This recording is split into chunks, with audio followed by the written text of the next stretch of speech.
Welcome to Dr. Balaga's God Knowledge Doc podcast, your quick dive into the latest medical breakthroughs to keep you ahead of the curve.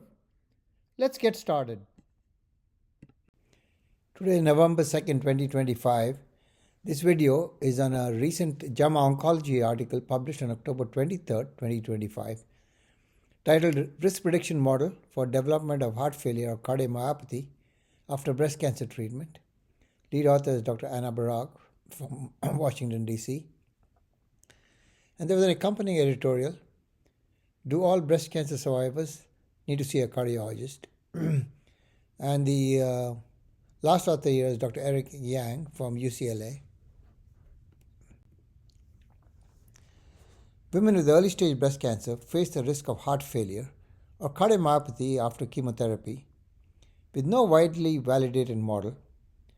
The study authors had a longitudinal cohort at the Kaiser Permanente, Southern California, from 2008 to 2020.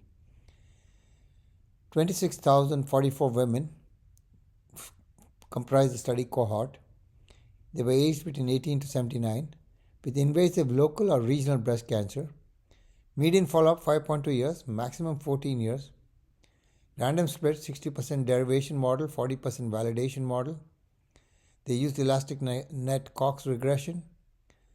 Predictors were age, race or ethnicity, socioeconomic status, treatment with anthracyclines, RBB2 therapy, endocrine therapy, and radiation.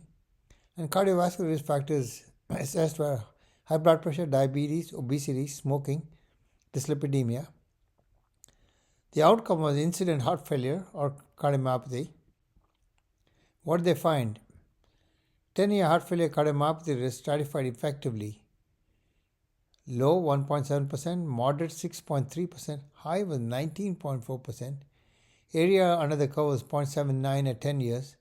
The key predictors for heart failure were anthracyclines, hazard ratio 1.95, RBB2 therapy, hazard ratio 1.66, age above 65, hazard ratio 3.49, high blood pressure hazard ratio 2.02, diabetes hazard ratio 1.6, obesity hazard ratio 1.3, smoking hazard ratio 1.45.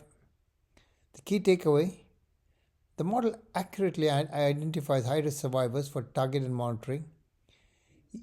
EHR-based variables allow real-world use, supports personalized cardio-oncology surveillance and prevention. What does the editorial say? The key message: not all breast cancer survivors need routine cardiology visits. Risk-stratified care is essential. The editorial highlights Dr. Anna Barak's heart failure cardiomyopathy risk model, identifying age and cardiovascular risk factors as major drivers.